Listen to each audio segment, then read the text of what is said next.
Hello everyone, welcome to General and 327 plays Final Fantasy XIII, episode 12. We are here in chapter 6, which we will probably finish by the end of this chapter. So we just got Saz's backstory revealed to us. So the only backstory that we're missing at this point is Vanille. So now we know that What is that? Saz's son is a cocoon lassie who's adept at finding pulse objects, which is one of the things that triggered this whole game because it helped spark the purge. Come out to play in the rain, did you? Isn't that adorable? So the little mechanics of this area are you have these little orbs that change the weather from dry to wet and vice versa. So part of the strategy here is knowing which one you want it to be when you to fight certain monsters. There are monsters in this area that you only can fight in this small area, 2 of them specifically. That you can't get bestiary data for anywhere else. So you kind of have to know, either you have to go and switch to it often to try to get those enemies to spawn and fight them over and over again, or you can, if you know about it, you can just toss a Libroscope to make sure that it gets it on the first try, since Libra takes a couple of tries in order to actually do the full amount of data. One of them is this hedge frog here, or mud frog. I'm sorry, the green ones are the hedge frogs, but the mud frog here that we're killing right now. And the thing with this and others like it later on in the game is that it can actually summon the smaller hedge frogs as one of its possible actions. So you definitely want to target this one and get it out of the way as quickly as possible, so that it doesn't get a chance to do that.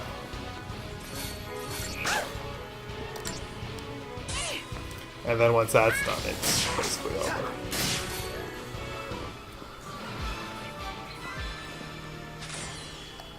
If you care about bestiary completion, you can toss that Libroscope. Otherwise, you can use Libra if you want to, just to get the elemental weaknesses. So the path that I'm taking right now will both serve the purpose of getting everything in the area that we actually care about, the treasures and such, and also showing you the minimum amount of battles that you need to complete the bestiary if you throw a Libroscope. You notice anything different about the local wildlife? So you can always go back and change the weather and it will reset the battles. Well, change the weather twice and it will reset the battles. But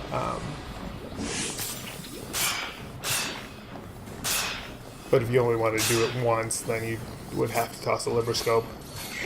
Mostly for the drop information, the common and rare drops. Usually you'll only get 1 per enemy that you kill revealed.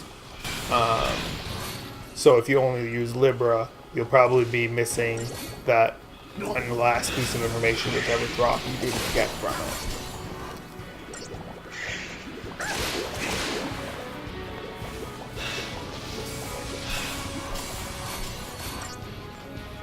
I've been kind of wanting to test the theory on one of these battles to see if Vanille could take them all out on her own. Although I'm not sure that the 4 flan thing is the way to do it, but I'll try it. See if we can pull this off. Saz is probably going to die on the next time he gets attacked. Yeah, there he goes. The only downside to this method is, no, stop, I don't want to target the other one. Screwed that up. The only downside is then Vanille is the only one they're going to be attacking, and they do a fair amount of damage. But if you have one staggered, you can interrupt it with attacks, but less potion, because otherwise I'll probably die. I don't want to switch all the way over to medic just to Especially when I can stagger this thing in about 2 turns.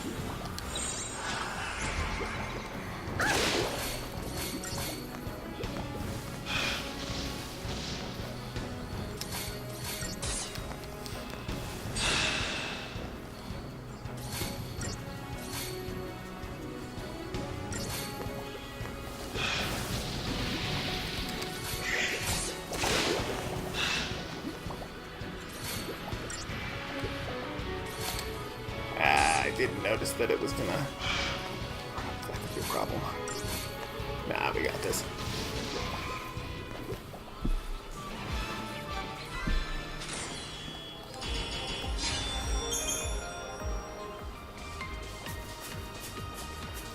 If we regulate the weather, we might be able to... So anyway, this path will get us all of the bestiary data and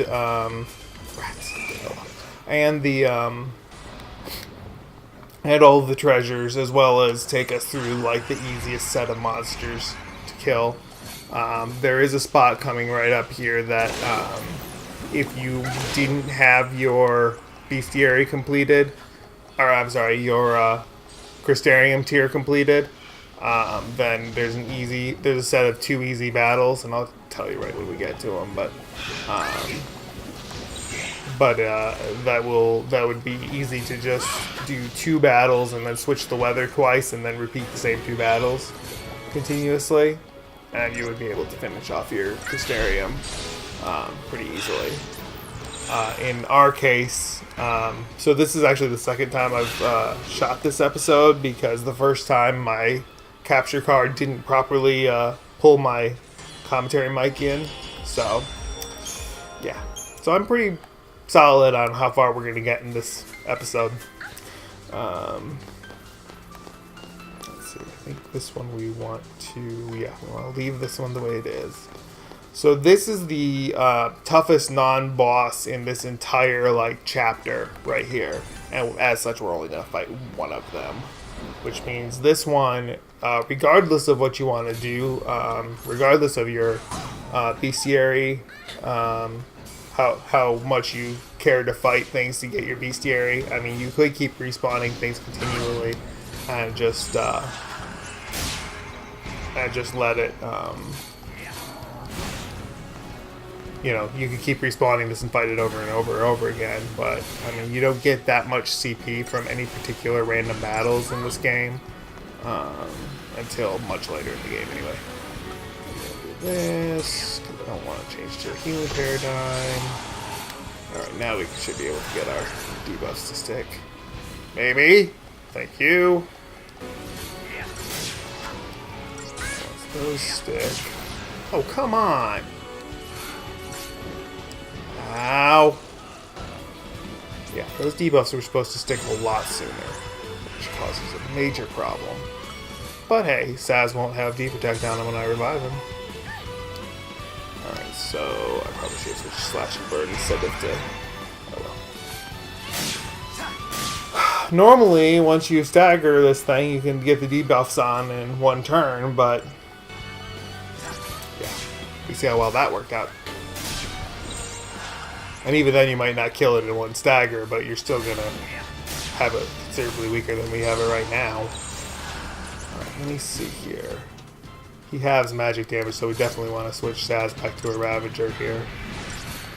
I just want to get 1 more round of boosting the chain gauge before I do it. Not to mention they'll let us do this. Really? Grr.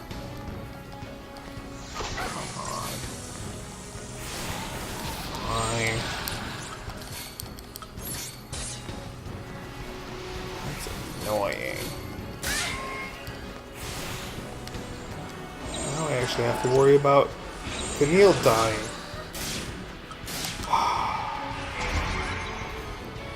I hate these monsters.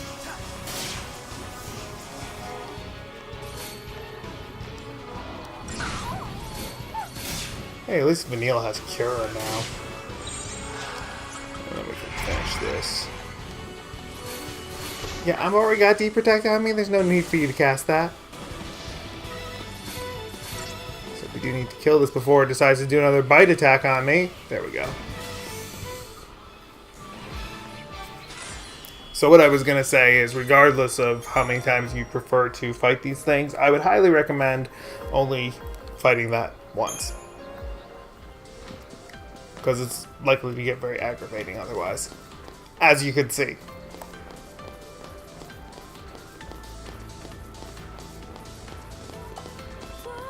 Oh, wait. So what we want to do is not do the ones over there. Did I pass the switch? No, okay. So ignore that, just keep going this way. That's the switch I'm looking for. I can't believe the other one behind me didn't see me. Whatever. Not that I was particularly worried about it, but...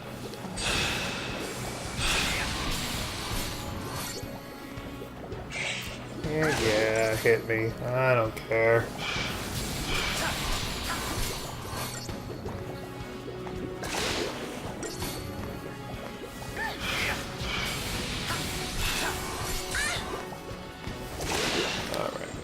Switch to Undermine to get this done.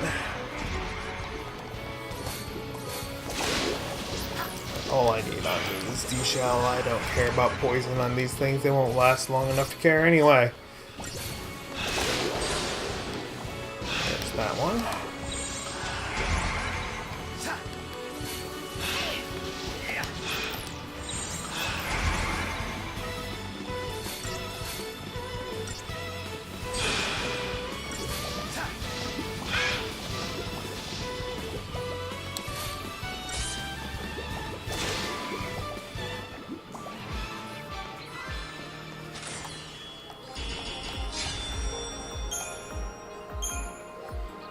Right, so we pick up the treasure sphere over here.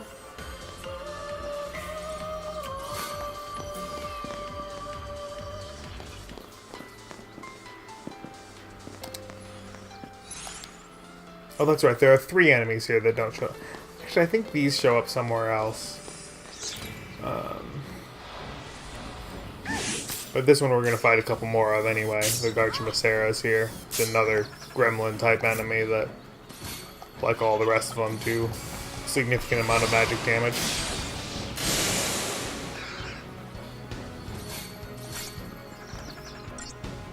But these we're going to fight enough of that I probably don't even need to cast Ripper on it. Although I will for simplicity.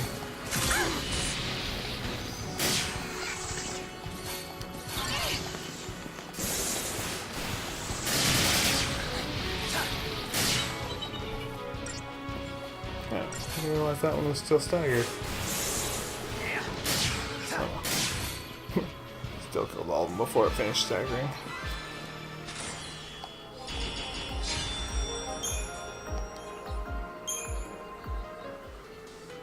Alright, so now we need to backtrack back over here. Let's check our Crystarium just to make sure, but I'm fairly confident that we've got it finished.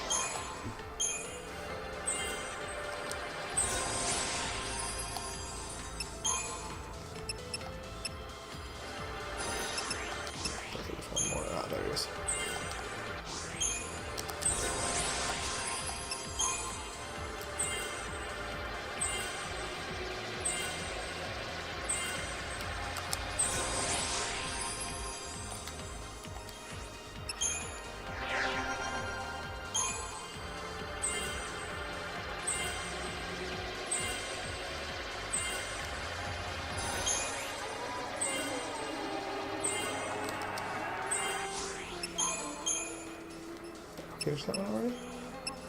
Mer? Why is it taking me all the way back to the bottom? Mer. Okay, so that one was finished. I suppose I could have just looked at the numbers and it would have told me that, but... Hello, brain. Welcome to the club. Alright, so we're good to go. We don't need to worry about that.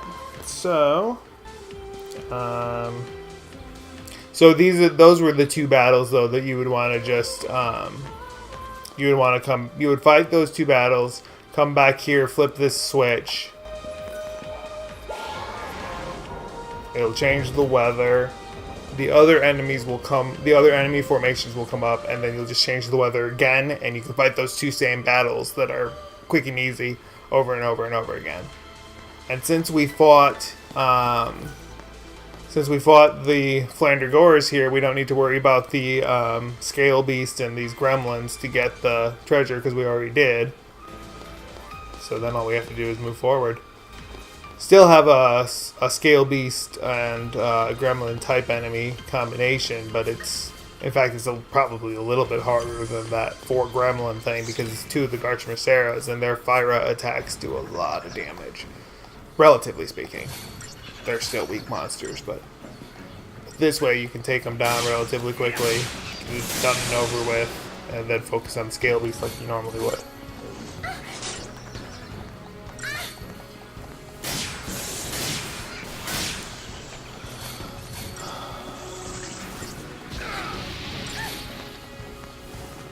Because, I mean, that fire attack did basically the same amount of damage that the Scale Beast's physical attack does.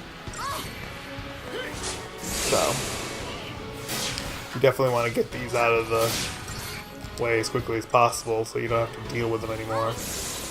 And then you can do the normal thing with these. And honestly, I recommend not even bothering to switch to a Saboteur role while it still has its carapace up. The probability of you actually inflicting the debuffs at that point are pretty low. You're better off just using Slash and Burn to get the thing going and then switch to dual casting. And you're best off to use War and Peace when you have to heal, because that way the Saz is a commando, so it doesn't lose your progress on the chain gauge. It doesn't boost it as much as if you use him as a Ravager. But I've noticed that when you have a party of Vanille and Saz and you do the Med-Rav combination, yin and yang, the amount of time that the scale or the chain gauge is able to handle its we're probably going to lose it here anyway, because I think I screwed that up. I wasn't paying attention. But the amount of time that it takes for it to do exactly what it did and go much faster, fall much quicker. I've noticed that it seems to fall much faster when you use like yin and yang rather than using come on. Why did you cast T-Shell 3 times in a row? Thank you. There's no reason that I shouldn't have had all 3 of those debuffs stuck long before the stagger period ended. But of course, programming glitches. Anyway, I've noticed that yin and yang causes the chain gauge to become less stable much faster than dual casting does with these two for some reason. Honestly, don't know why, but because it shouldn't. Neither of them. Well, actually, Saz has stagger maintenance once it's staggered, but until then, really.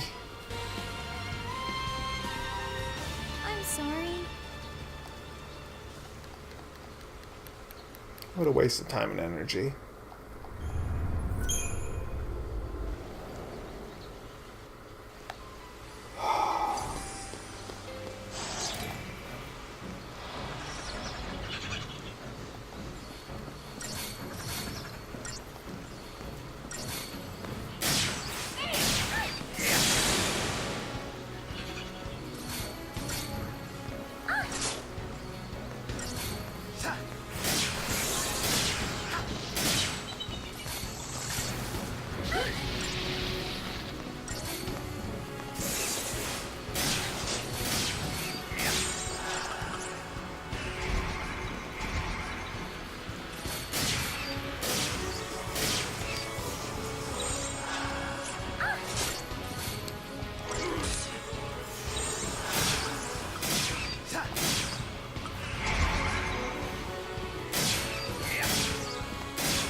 Alright.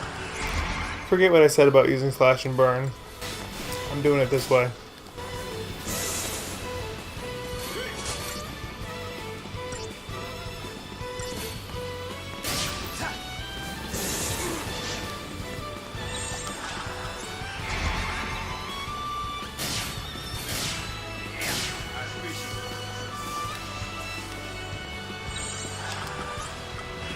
having a much harder time keeping the chain gauge going with this one than I usually do.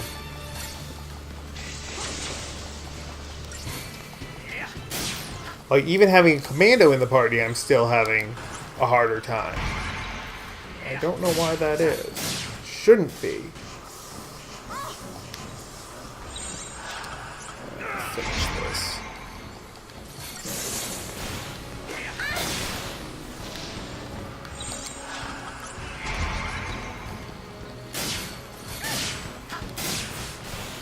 Like, it's almost like my commando isn't stabilizing it at all.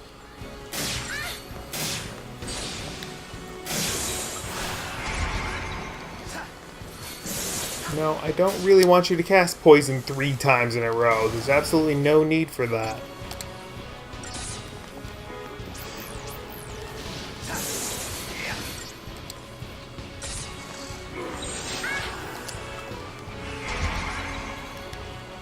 Right? Yeah. So I want to hit their weaknesses at this point.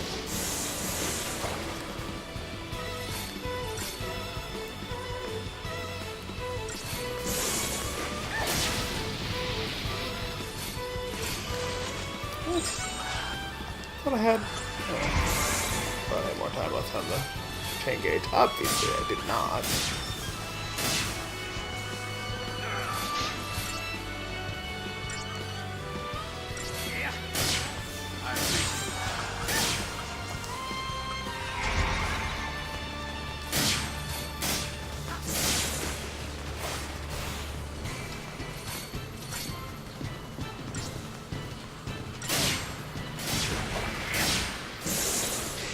What was that? Attacking both of us with that?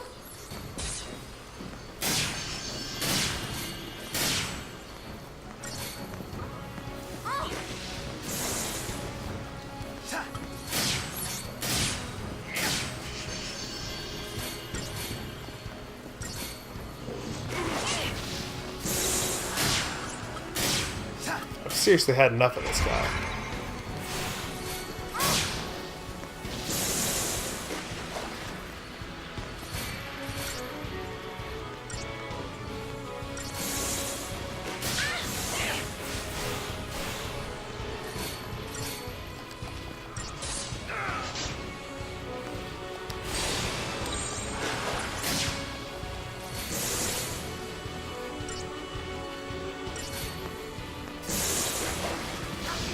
Thank you.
If I wanted to speed that up, I probably could have just spammed Deep Protect, because that's the only one that really mattered in that fight.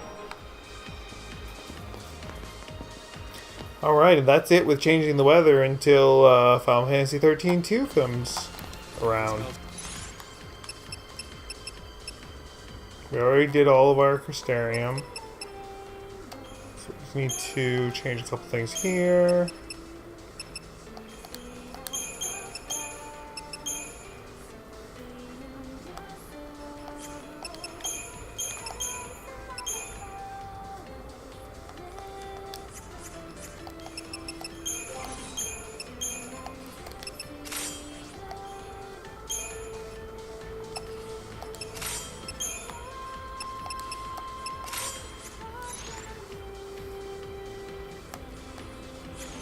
Fishy, and I'm gonna find it.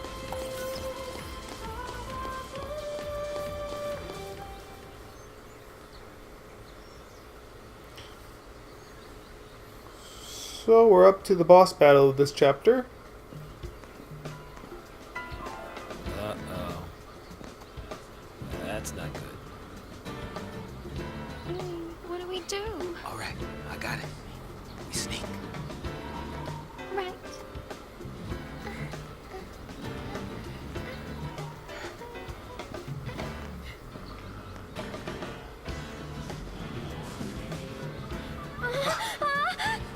Just too much to ask to cut me one break, isn't it?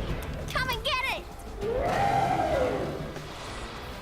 So there's a glitch in Saz's synergist programming here that regardless of which one of these you target, you're gonna he's gonna try to put on the spell to buff you with the blue one's weakness. Doesn't matter which one you target, it's still going to do the same. He's going to do in thunder instead of in water. So as much as you really want to take out the brown one first, brown and green, you practically can't, because it's, I mean, you can, but I mean literally practically speaking you can't, because of the way that the for whatever reason, it's programmed to do it the other way for the for his buff casting, which is really a pain. Alright, once he does that, why did you wait? What? What's missing? Yeah, he's still missing bravery on himself. That's annoying. Will you please? Why does it keep? Oh, I know why. Because now he's deciding to switch them.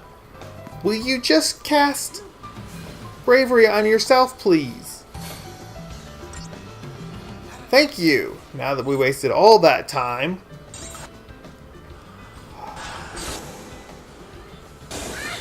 And I don't have yin and yang because I replaced that to get symbiosis.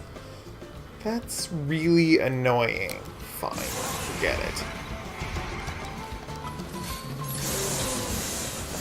I appreciate it.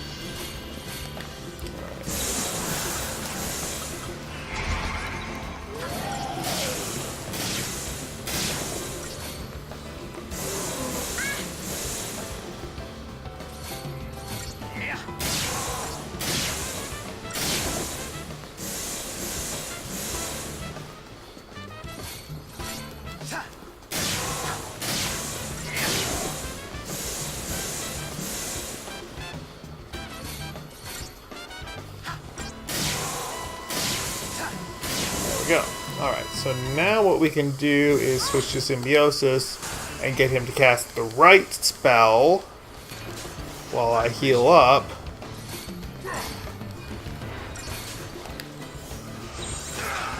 And then we can make this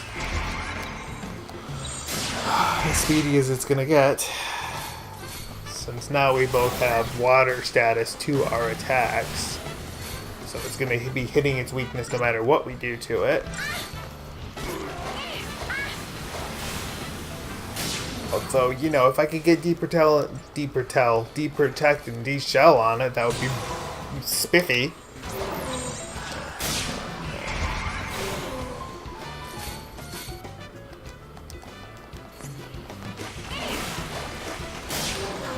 that for a round, and then switch over here so he's a commando. I don't like the fact that he's critical, but I don't want to take time out to... So I can do this right. Kill him before he gets off the attack that I care about anyway, and Neil's gonna survive, so... There we go.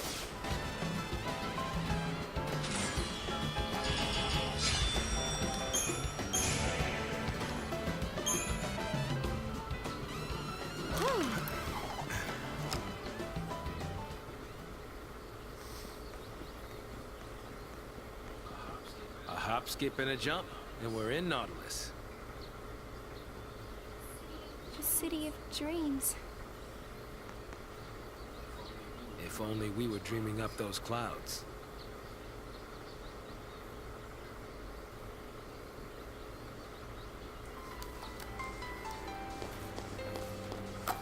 What's the I deal? don't need to... Yeah, I don't need to de-equip anything off of them because I've got the doctor's code. I now have both of them, so I can use the other one for the other party.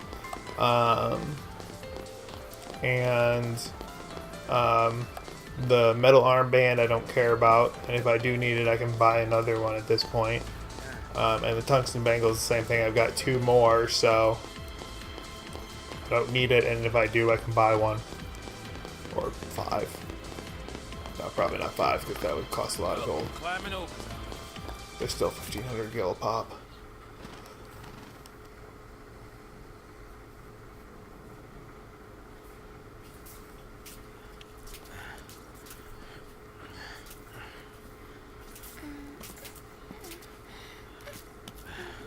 We can board the ship over there.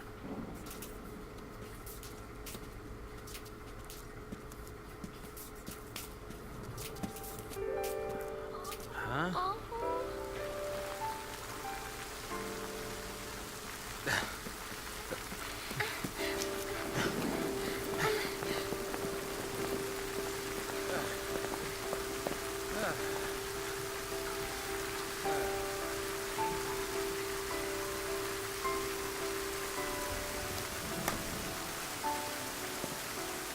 When it rains around here, it pours. And then it rains some more. Saz, do you hate Pulse? Why wouldn't I? Look at this mess it's gotten us all into. Of course, it's not to say I always hated it. Seemed fishy. All that sanctum ranting about the threat from Pulse. Only a matter of time before they strike. Pulse is infested with monsters. Scare after scare. Not even a shred of proof. Tired old cynics like me? We don't just swallow that tabloid crap. No, not me. I figured the Sanctum was up to something crooked. At least until I got dragged in. Yeah.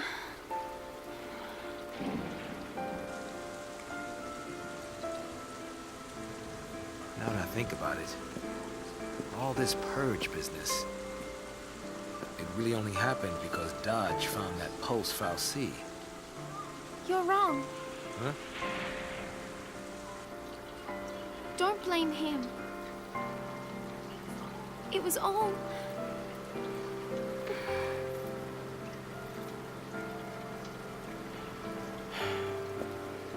Yeah, you're right. It was that scum from Pulse behind it.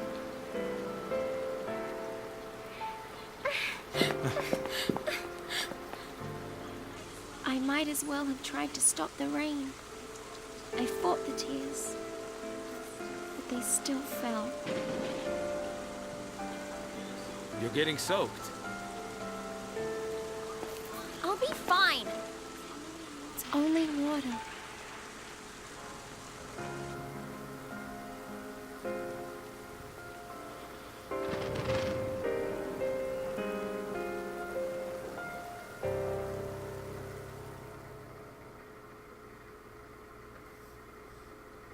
So Vanille obviously knows something that she's not saying, but seeing that we still don't have her backstory, we don't know what that is.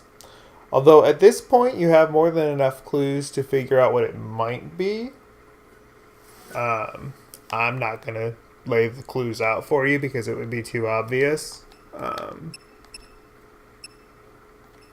I'll talk about them when it actually finally reveals what it is that she knows. Attention all units. This is Director Roche, SciComm Division.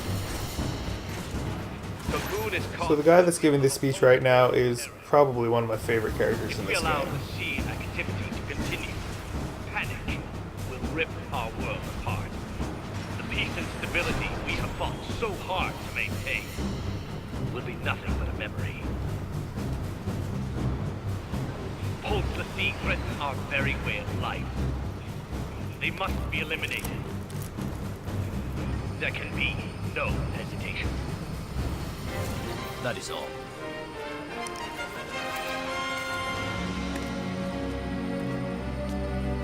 If we fail, our citizens will pay the price.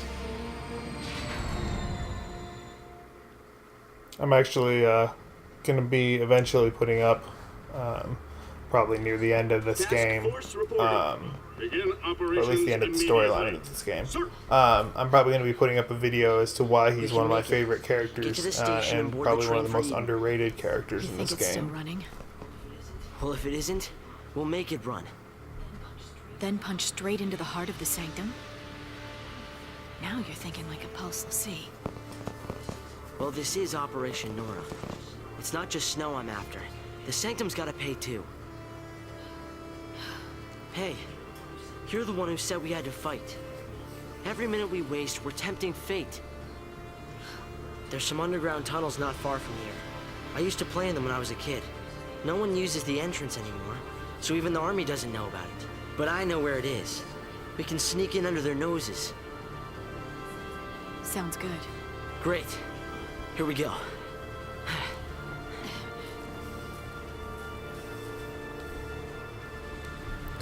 So if not for the fact that there are a lot of annoying enemy encounters in this chapter, this would probably be one of my favorite chapters of the game.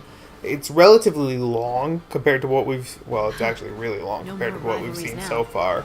Psychom's brought in the Guardian Corps. But there's a lot of like deep Okay. story stuff in this There's an old drainage pipe. chapter, and it actually has We can use it to avoid being very late in this chapter. It has my second favorite cutscene in the entire game. tunnel entrance is a little further up.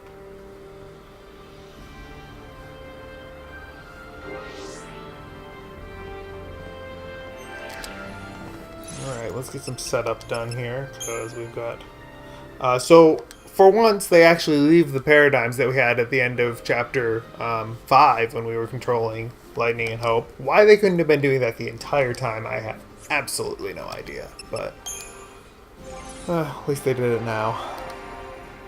All right, so we've got 2 tiers for these guys to work with. Because we unlocked one at the end of their chapter, and then we just unlocked another one at the end of Saz and Vanille's.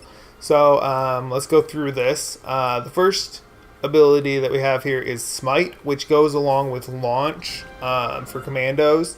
And basically what it does is at the very end of a stagger, if a target is launched into the air, it does a large amount of damage to the target if it's still alive at the last second of the stagger. It eventually will upgrade to the Scourge ability, which is the better version, obviously. Then we have Quake that we still don't care about.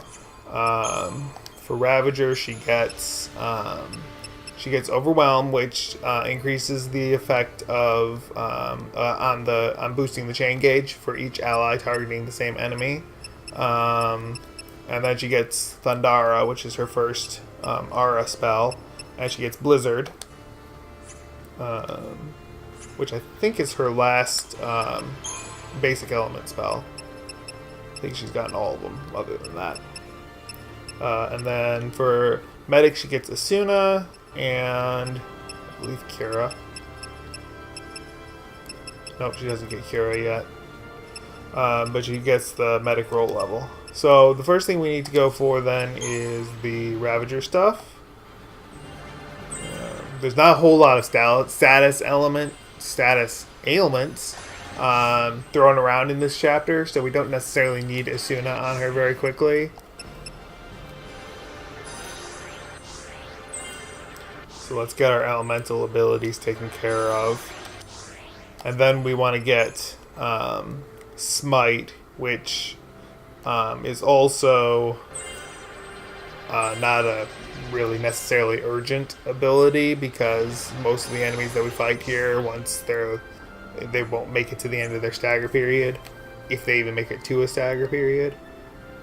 And then we'll go ahead and and then we'll go for the medic roll level here, just so we can make her a, you know, almost maybe possibly okay medic occasionally. She's really not a great medic.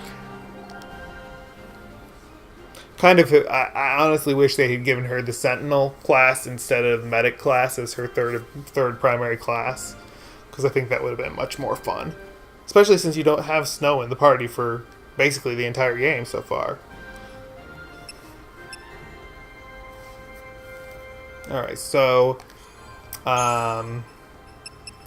Hope has access to Thundara, Watera. Yes, I know I say it wrong. The reason I say Watera and Thera is because the theory is that basically for this tier of spells, you just add A or RA to the end of the spell, except that it doesn't work like that, because Thundara should be Thundura. So that leads me to believe that it's closer to the Latin, which is what the RA comes from. So that's why I call them Thera, which really is a Latin root, and Watera, which sounds closer to a Latin root. So, anyway, for anybody who would like to correct me on my pronunciation of that, unless you know Latin, don't bother. So then, Synergist, he gets Bar Thunder and Bar Water. And then Medic, I don't even know if he actually gets anything in Medic. Oh, he does get Kira and Asuna. So the only ones that had those previously were Vanille. We definitely want to get the aura spells for him from Ravager, because I mean, you know, he is our primary caster. And all but 2 enemy types in this chapter are weak to one or the other of them. So, and then we definitely want to try to get Asuna and Kira.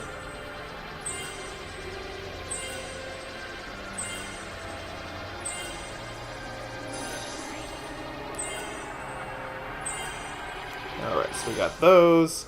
And then we may as well get the bar spells, although, honestly, we don't really care. He has Protect and Shell, and until he gets Haste, Haste, Bravery, and Faith. But until he gets access to the offensive synergy magic, he really doesn't. The rest of them don't matter. Vigilance, I guess, maybe, but only in very specific circumstances. Veil in even more specific circumstances. Alright, so let's give him... he's going to get our Magician's Mark to give him not only the magic plus 20 that it gives automatically, so he's got a straight up magic boost from it, but because it synergizes with the Hawkeye weapon, he also gets Magic Wall, and then we're going to give him a one of our remaining Tungsten Bangles for an HP boost, and then Light's going to get a Power Wristband, which gives her Strength plus 20. And then she's going to get a Black Belt, which gives her, between the synergy and all 3 pieces of her equipment, she synthesizes the Physical Wall ability, which in this case is going to take 10 damage off of any physical attack that comes at her, and then with the Black Belt, she's taking an additional 10% of the damage off after that. So, considering how much damage, you know, some of the enemies do, that will actually, some of the damage that she's going to take from regular enemies in this area is going to be basically negligible.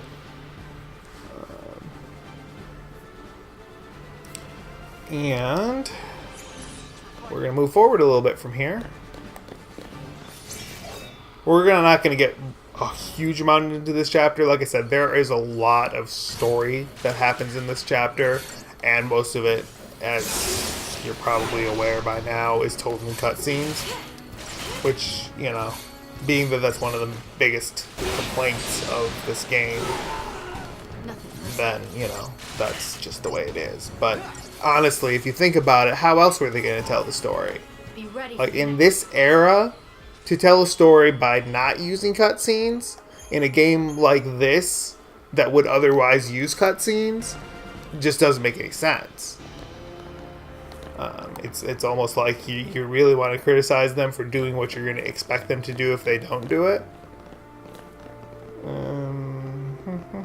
Okay, so we gotta take these out first. I was thinking that there was a treasure chest over there, but it's past the next set of trucks.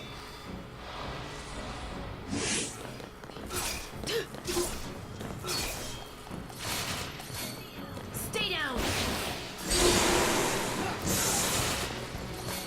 So the reason that those blocks are coming up when she's getting hit by these guys' attacks is because of that physical wall and physical reduction. She is blocking so much damage that she's actually not taking damage from those attacks, because those attacks, between the 10 off the top and then the additional 10% reduction, it ends up being 0 or close to, I don't know how it rounds it, whether it's actually 0 or whether 1 counts as 0. But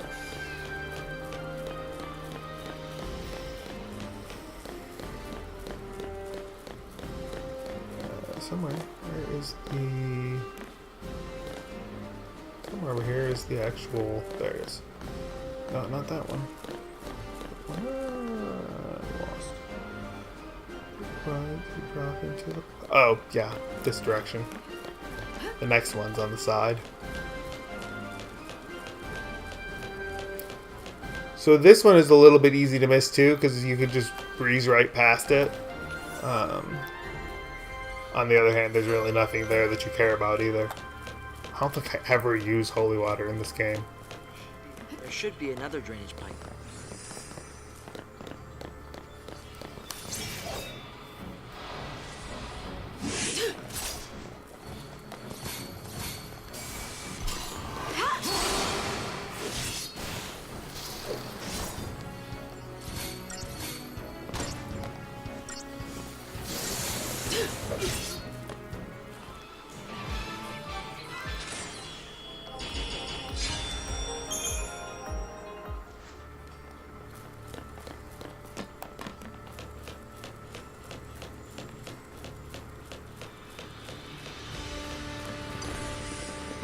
Oh well.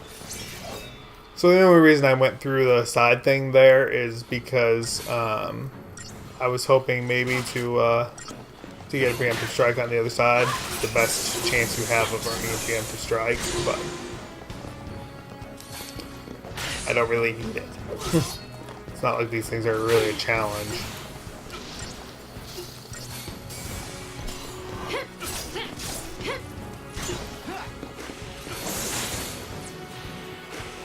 Except for when they do that.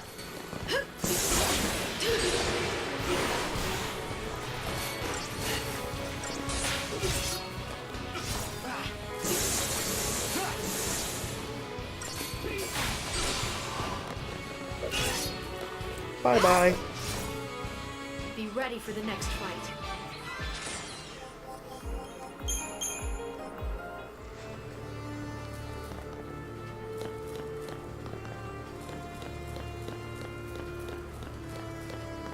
Alright, so this battle is one of the ones that is a pain. And honestly, you could skip it if you wanted to, but you actually kind of want to take the opportunity while it's only the one thing to Libra it. So we're going to go ahead and toss a Fortisol because it just makes it so much easier. It's not strictly necessary by any means, but having haste on is very useful in battles against these things, and I don't have any other way to simulate it at this point. Well, I should really probably, Libra the thing.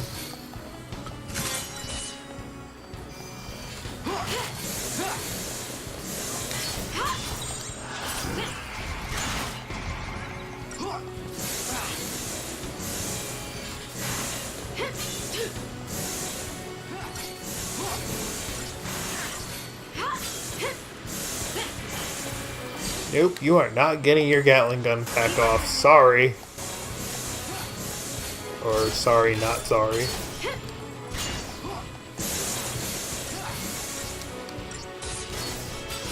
Bye-bye.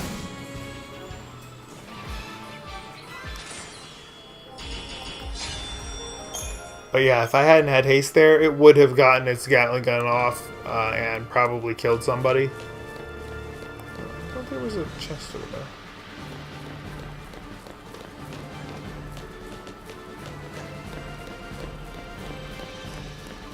You could theoretically completely bypass that that fight if you were quick enough and timed your run through its awareness zone properly. Not to mention that you saw how many times I had to back up to even actually manage to run into me.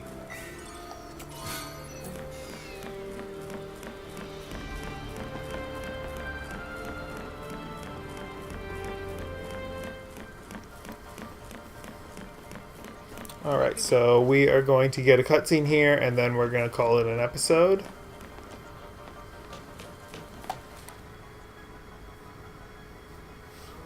Don't worry, it'll be fine. Only kids like me know about that entrance. They'll find it. They'll call in a team and canvass the whole tunnel system. Then we better hurry. I really like the design of this part of this Anyway. of this chapter. Well, I don't really know for sure. We'll find out today.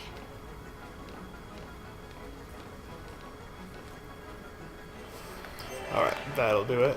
Actually, I think I can get one more in. Automated neutral launcher. I think I remember learning about this in school. Let's see, can I... no, the one I'm thinking of is later. I was thinking there was one more cutscene up there, but I think that's a little bit... that's later on in this section, so... where they actually talk about the fallacy here, but... we're going to call it an episode. Thank you for watching. I hope you enjoyed it. If you did, please be sure to like this video and share it with your friends. And subscribe to the channel if you're new around here. Everybody have a great day.